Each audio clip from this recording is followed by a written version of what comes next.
Ito na mga true friend, ipapakita ko na sa inyo kung anong meron ang Jabber Snowden. Ito, check mo muna. Ayan, yung front cam natin yan. Ngayon, sa may likod, ikot tayo sa may likod. Ito yung ating dashcam sa may likuran. Ayan, nasa may ilalim, di ba? Etong Jabber Snowden natin, pwede natin i-connect sa cellphone natin. Ito. Una, i-connect natin siya sa Wi-Fi. Ayan, Wi-Fi camera nakalagay. Pag na-connect mo na yan dyan, magda-download ka pala nitong apps na to, yung Roadcam.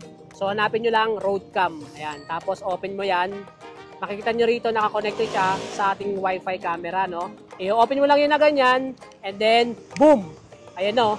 So, pagbukas mo nito, guys, automatic nagre-record na yan. Pag i-stop natin, yan. Stop recording. Pag gusto nyo makita yung video, stop nyo yan. Tapos, punta ka dito sa video.